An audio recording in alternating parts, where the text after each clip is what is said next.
Coucou les CE1. Alors aujourd'hui on se retrouve pour de nouveau parler des noms. C'est la suite. Donc on va commencer par se rappeler de ce qu'on a vu hier. Donc on a vu qu'il existait une autre famille de mots, c'est la famille des noms. Donc on a vu que les noms, ils servent à désigner toutes les choses qui nous entourent, toutes les personnes, tous les objets, tous les animaux, tous les lieux qui nous entourent. Donc aujourd'hui, on va s'intéresser d'un peu plus près à ces noms, on va essayer de bien comprendre comment les reconnaître et on va voir que parmi les noms, il existe deux sous-familles. Allez, on y va. Alors, donc, on va commencer par regarder chacune de ces petites étiquettes. Donc, dans chaque étiquette, on a un groupe de mots qu'on appelle un groupe nominal. Et dans chacun, on va essayer de retrouver le nom. Donc, première étiquette, est-ce que tu peux lire? Donc, on voit la petite fille. Donc, parmi ces trois mots, quel est le nom? Est-ce que tu arrives à retrouver le nom? Est-ce que tu arrives à retrouver le mot qui va désigner soit une personne, soit une chose, soit un objet, soit un animal? Alors, est-ce que c'est là? Est-ce que c'est petite ou est-ce que c'est fille? Eh bien, c'est fille. Fille, c'est le nom. Voilà. Donc, le mot fille, il va désigner une personne. C'est un nom. Allez, on continue. Tu vas voir, on va y arriver. Une grosse araignée. Alors, parmi ces trois mots, quel est le mot qui va désigner soit une chose, une personne, un animal? Est-ce que tu as trouvé? Eh oui, c'est le mot araignée ici. C'est le mot araignée qui est un nom. C'est le nom d'un animal. Ensuite, mon couteau pointu.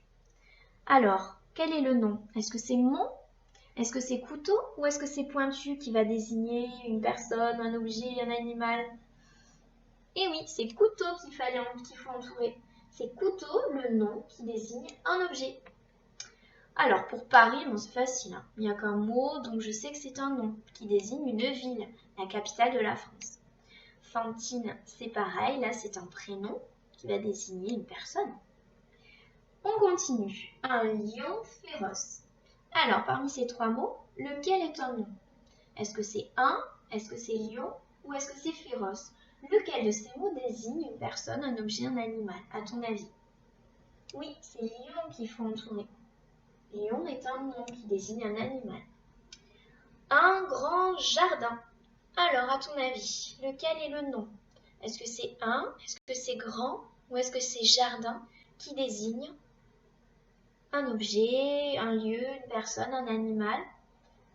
Voilà, c'est jardin qu'il faut entourer. C'est jardin qui est un nom. Bon, Victor, ben, c'est un prénom, on l'entoure, hein, il est tout seul, c'est pas dur. Le boulanger. Alors, lequel est le nom? Est-ce que c'est le ou est-ce que c'est boulanger?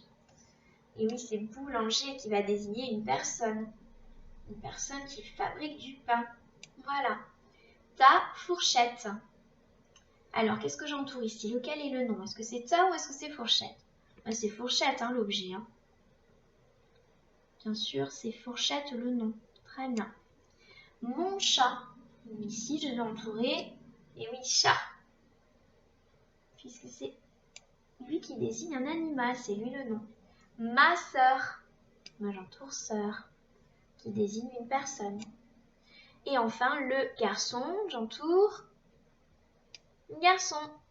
Et oui, puis qui désigne aussi une personne. Et voilà, mission accomplie.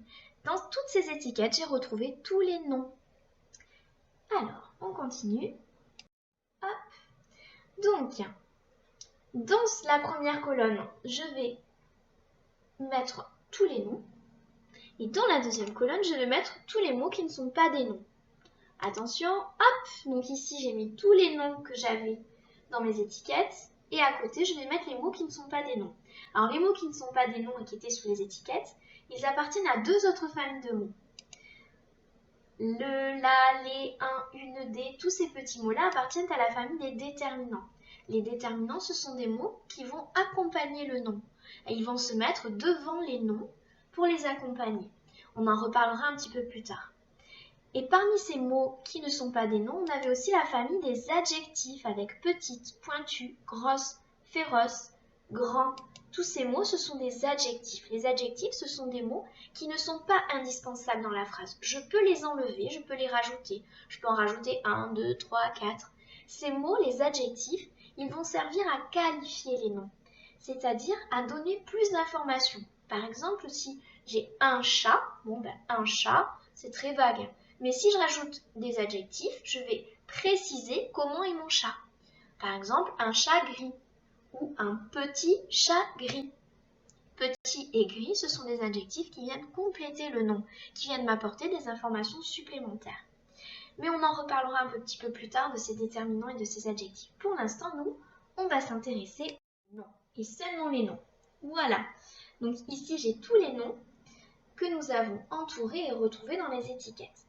Parmi ces noms, j'aimerais que tu m'aides à retrouver ceux qui commencent par une majuscule. Il y en a 3, regarde bien, 3 noms qui commencent par une majuscule. Tu en as trouvé? Alors, est-ce que tu as trouvé les 3? Regarde bien. Victor, Paris et Fantine. Alors, ces noms-là, qui commencent par une majuscule, on les appelle des noms propres. Alors, pas parce qu'ils ont pris une douche et qu'ils se sont bien lavés, non. On les appelle des noms propres parce qu'ils sont propres à quelqu'un ou à un objet, c'est-à-dire qu'ils lui appartiennent. Par exemple, si je prends le nom Paris, c'est le nom de la ville de Paris. Ce nom, il lui appartient. Et la ville de Paris, elle est unique. Donc, c'est un nom propre. Il est unique, ce nom-là. Donc, les noms propres, ils vont servir à nommer des personnes, parce que chacun d'entre nous est unique, on a tous notre nom, notre prénom. Ils vont servir à désigner des villes, parce que chaque ville est unique aussi, des pays. Ils vont servir à désigner des rivières, parce que chaque rivière est différente d'une autre, et chacune a son nom propre. Ou des montagnes, voilà. Donc les noms propres, ce sont des noms qui ont toujours une majuscule, et qui vont servir à désigner des choses et des objets bien précis, des personnes bien précises. Alors regarde, on va tout mettre dans le tableau pour que tu comprennes bien. Donc dans la première colonne, j'ai mis les noms propres.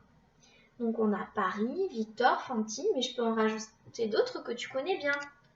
Ethan, Léna, Mohamed, Alizé, François. Tout ça, ce sont des noms propres. On aurait pu rajouter vos noms de famille. Grisel, Agasinski, Charroux, Touzeau, Logel. Tout ça aussi, ce sont des noms propres. Et puis à côté, je vais mettre les noms. Donc, ça y est, j'ai mis les noms communs et parmi ces noms communs, tu vas m'aider à retrouver lesquels désignent des personnes. Alors, est-ce que jardin, ça désigne une personne? Non, je ne crois pas. Allez, tu cherches, tu les lis bien et tu cherches les mots qui désignent une personne. Tu as trouvé? Alors, on a fille, garçon,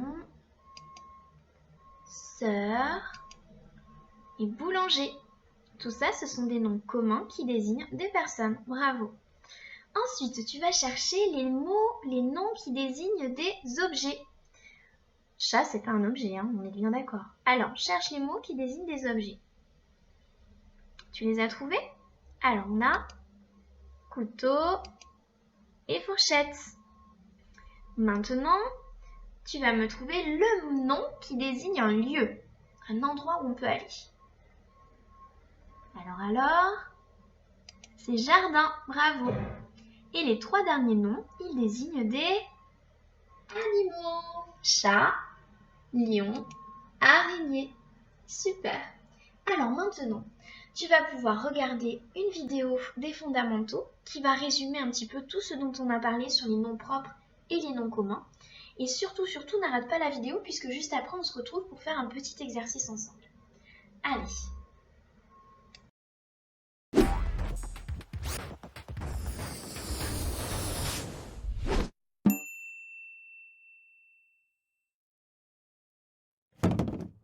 Tiens, mais c'est la porte. Ah, qui est là? Personne? Amélie! Je sais! Ces mots sont des noms. Et on ne met pas de petits mots devant Amélie parce que c'est une personne. Mais Amélie s'écrit toujours avec un A majuscule. Le jeu, c'est de chercher les noms qui prennent une majuscule et ceux qui peuvent être accompagnés d'un déterminant. Le chat, Le frère d'Amélie. il s'appelle Amélo. C'est bizarre comme nom. C'est parce que ce sont des extraterrestres. Tu vois, son nom prend une majuscule. Parce que c'est une personne unique. Amélie, Amélo, quel méli-mélo. Oh, oh, ils nous font une colère. Un nuage. C'est facile. Rappelle-toi, on a vu ça la dernière fois. Tout a un nom. Les choses, les animaux, les personnes, même les émotions comme la colère ou la joie. Les semaines, les mois, les lieux ou les fêtes. Paris, Noël. Mais il y a 2 sortes de noms. Les noms communs, porte, nuage, colère, joie ou chat, extraterrestre. Et les noms propres, comme Amélie, Amélo, Paris ou Noël. Mais ils désignent toujours une seule personne, un seul lieu ou une seule fête. Et eux s'écrivent avec une majuscule. Tu peux même donner un nom au chat. Tim, par exemple. Alors qu'on peut mettre un déterminant devant un nom commun comme le, la ou un. Les noms propres désignent des personnes, des fêtes et des lieux uniques. Quand on les écrit, on met toujours une majuscule à la première lettre. Les noms communs sont presque toujours accompagnés d'un déterminant. Trop facile. Tim, c'est un nom propre. Et un chat, c'est un nom commun. Mais on ne sait pas si ce chat est un mâle ou une femelle. Si c'est une femelle, alors c'est une chatte. Oui, mais on voit ça la prochaine fois parce que là, on n'a plus le temps.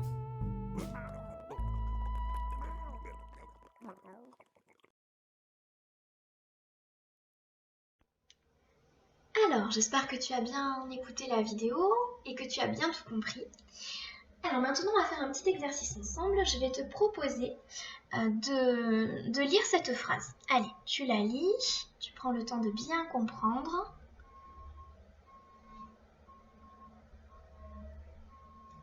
On la relit ensemble. Le garçon saute sur son vélo. Donc dans cette phrase, jusque-là, je te demandais de retrouver les verbes dans les phrases. Maintenant, je vais te demander de retrouver les noms. Alors, est-ce que tu peux, dans cette phrase, me retrouver les noms? C'est-à-dire les mots qui désignent soit une personne, soit un objet, soit un animal ou un lieu. Allez, tu cherches. Est-ce que le, c'est un nom? Est-ce que sur, c'est un nom? Allez, essaie de me retrouver les noms. Tu en as trouvé? Allez, on regarde ensemble. Voilà les 2 noms qu'il fallait trouver. Garçon, qui désigne une personne, et vélo, qui désigne un objet. C'est bon, tu les avais trouvés? Alors, maintenant, on va faire un petit jeu. Je vais te demander de remplacer le nom garçon par un autre nom pour s'amuser, pour changer la phrase. Donc, au lieu de dire le garçon saute sur son vélo, il va falloir trouver quelqu'un d'autre ou quelque chose d'autre qui saute sur son vélo. Alors, attention, je te montre un petit exemple. On peut remplacer garçon par singe. Le singe saute sur son vélo. Ou alors, le facteur saute sur son vélo. Allez, à toi de trouver des idées. Je suis sûre que tu vas en trouver des drôles.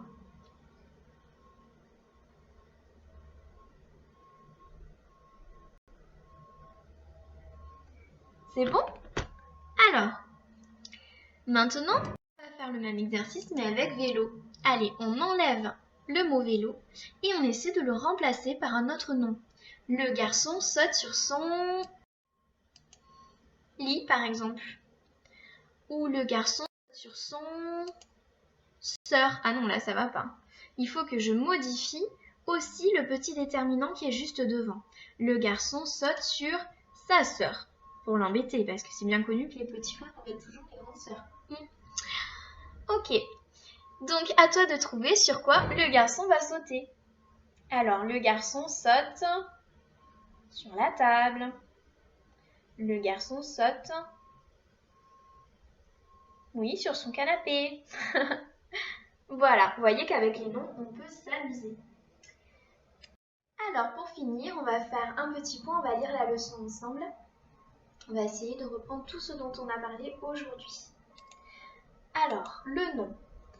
Un nom est un mot qui désigne une personne, un animal, un lieu ou une chose. Le nom commun est un nom général. Fille, chat, ville, crayon. Il est toujours accompagné d'un petit mot, le déterminant, qui va se retrouver devant. La fille, son chat, une ville, ton crayon. Le nom propre, lui, est un nom particulier, qui appartient à une personne ou à une chose unique. Elliot, Paris, la France, etc. Il commence toujours par une majuscule. Autre outil pour bien se rappeler de tout ce qu'on a vu, c'est la carte mentale.